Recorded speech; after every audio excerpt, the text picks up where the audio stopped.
के तपाईँ पनि एउटा कन्टेन्ट क्रिएटर हुनुहुन्छ? के तपाईँले पनि युट्युबमा भिडियोहरू अपलोड गर्नुहुन्छ, साथै घन्टौं लगाएर भिडियोहरू एडिट गर्नुहुन्छ, तर पनि तपाईँको भिडियोहरूमा भ्युज आइरहेको छैन त? यदि छैन भने आजको यो भिडियोलाई अन्तिमसम्म हेर्नुहोला। यो भिडियोमा मैले बताउने छु कि कसरी तपाईँको एउटै गल्तीले तपाईँको युट्युब च्यानललाई कम्प्लिटली डेड बनाइरहेको छ। सो भिडियोलाई ध्यानपूर्वक हेर्नुहोला, किनकि भिडियोको अन्त्यसँगै तपाईँको पनि युट्युब प्रतिको सोच कम्प्लिटली चेन्ज हुनेछ। आउनुहोस् भिडियोलाई सुरु गरौँ।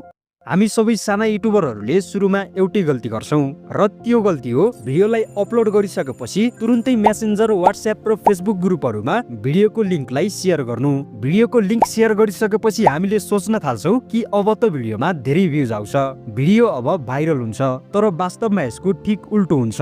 भिडियो शेयर गरिसकेपछि भ्युज नआउने पनि होइन। कुनै भिडियोमा 50 भ्युज आउला, कुनै भिडियोमा 100 भ्युज आउला वा कुनै भिडियोमा 500 भ्युज आउला, तर यी भ्युजहरू कहिले पनि लङ टर्मका लागि हुँदैनन्। 2-3 दिनपछि तपाईको भिडियोको रिच घट्न थाल्छ र कसैले पनि तपाईको भिडियो हेर्दैनन्, किनकि युट्युब अल्गोरिदमले यस्ता भिडियोहरूलाई एउटा स्प्यामको रूपमा हेर्छ। भिडियोलाई शेयर गर्दा धेरै पटक अडियन्सहरूले भिडियोलाई खोलेर केही सेकेन्ड मात्र हेर्छन्, किनकि उनीहरूले तपाईको भिडियो मन परेर नभई जबरजस्ती हेरिरहेका छन्, जसले गर्दा युट्युबले तपाईको भिडियोको CTR, वाच टाइम र अडियन्स रिटेन्सन घटाइदिन्छ। तपाईको भिडियोले रिच पाउँदैन अनि बिस्तारै तपाईको युट्युब च्यानल डेड हुन थाल्छ। अब कुरा गरौँ तपाईले के गर्नुपर्छ भन्ने बारे। नम्बर 1, राम्रो भिडियो बनाउनुहोस्। सिम्पल भिडियो बनाउनुहोस्, तर दर्शकहरूले हेर्न मन पराउने खालको भिडियो बनाउनुहोस्। साथै भिडियोको इन्ट्रोमा एउटा राम्रो हुक राख्नुहोस्। नम्बर 2, टाइटल र थम्बनेलमा ध्यान दिनुहोस्। तपाईको भिडियोको टाइटल र थम्बनेल यस्तो हुनुपर्छ जसले अडियन्स भित्र क्युरियोसिटी जगाओस्, तर टाइटल र थम्बनेल चाहिँ भिडियोसँग रिलेटेड नै हुनुपर्छ। त्यसैले कुनै पनि क्लिकबेट नगर्नुहोस्। नम्बर 3, युट्युबलाई आफ्नो काम गर्न दिनुहोस्। युट्युब अल्गोरिदम आफै स्मार्ट हुन्छ। यदि तपाईको भिडियो राम्रो छ भने युट्युबले आफै तपाईको भिडियोलाई धेरै अडियन्सहरुसम्म पुर्याउँछ। नम्बर 4, कमेन्ट र लाइक गर्न भन्नुहोस्। अडियन्सहरुलाई आफ्नो धारणा कमेन्ट गर्न भन्नुहोस्, यसले तपाईको भिडियोको इंगेजमेन्टलाई बढाउने काम गर्छ।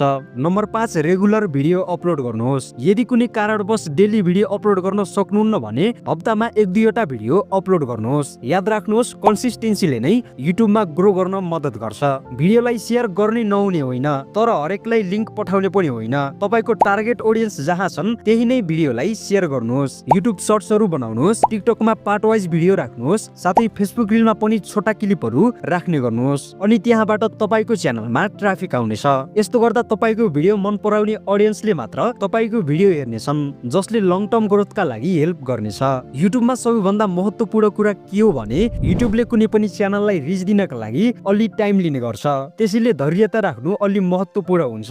अब तपाई नै भन्नुहोस् कि तपाई अझै पनि शेयरमै अल्झिनुहुन्छ कि अब अल्गोरिदम चलाउने पक्षमा हुनुहुन्छ? आफ्नो धारणा कमेन्ट बक्समा गएर कमेन्ट गर्नुहोला। यदि यो भिडियो मन पर्यो भने भिडियोलाई लाइक गर्नुहोस्, साथीहरुमा शेयर गर्नुहोस्, अनि च्यानललाई सब्स्क्राइब गरी साइडमा रहेको बेल आइकनलाई दबाउन भने नबिर्सनुहोला।